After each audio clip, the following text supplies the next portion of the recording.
Hey there everybody, in this video we're going to be talking about my dream lenses for the Sony a7 III. These are perhaps not the best lenses to get for the a7 III, but the ones that I'm really hoping to get my hands on, and by hands on I mean buy sooner than later, and be able to start building out that full frame E-mount system that I now have access to.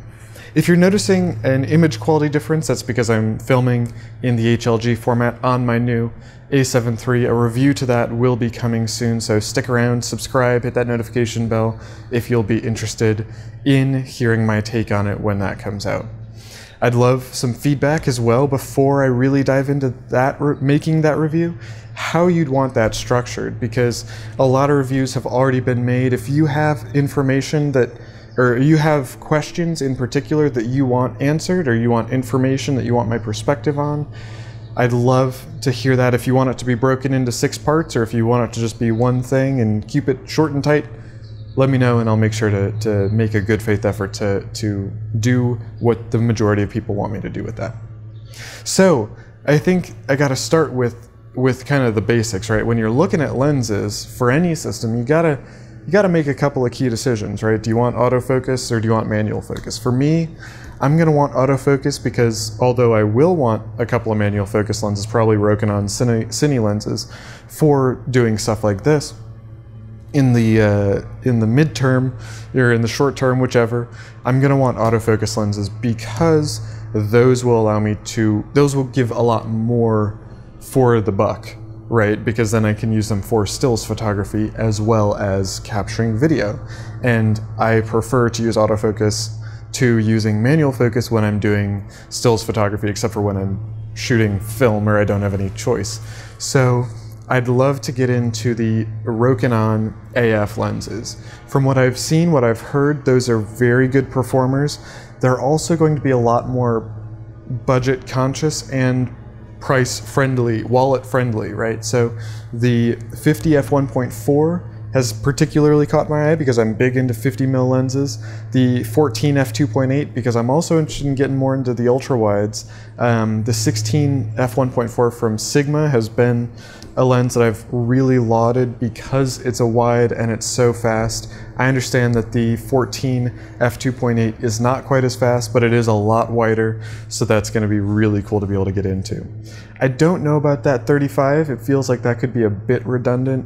If I'm gonna pick up the Koerner 35, that's probably gonna be the f2.8, not the f1.4, just because I don't shoot 35 that much, and I'd be getting it more for travel and stills photography rather than also being able to use it for video. So I think that would make the most sense, just so I could have another prime to just chuck in the bag really quick. The 85 f1.8 from Sony is really appealing.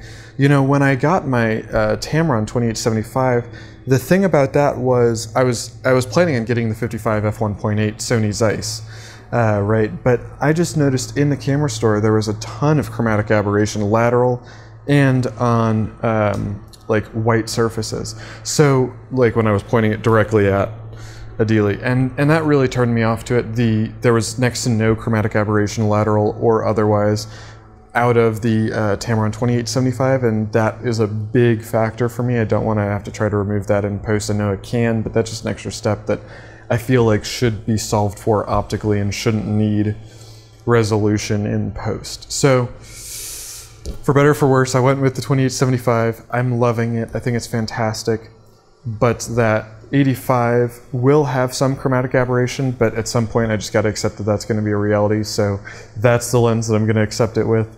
I'd love to get into a 135 rather than an 85, but Sony doesn't have a 135 that's also like price friendly. I have an FD mount, 135 f3.5 that I've already been enjoying playing around with. So yeah, those are kind of the first set of lenses. I have ordered a Ronin S, so hopefully that 14 will be able to be very wide and kind of help buffer out or whatever, even out some motion if there is any, which I doubt there will be. Look forward as well to that review. Again, notification bell and subscribe if you'll be interested in that.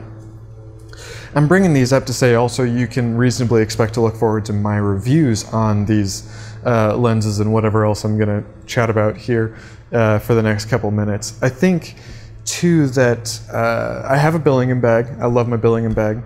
I got the Mavic Air. I think I'm good on drones. I think I'm good on bags. But what I'd really love to get into is the capture system from Peak Design. I know DP Review just did a review of that, and I'm not jumping on that bandwagon now. I've always wanted to pick up one of those, but it never really made sense. But if I could manage to get my hands on like with the Sling 5-liter, or even just for the Billingham that I already have, that would mean that I could have that camera a lot more accessible for travel and so forth.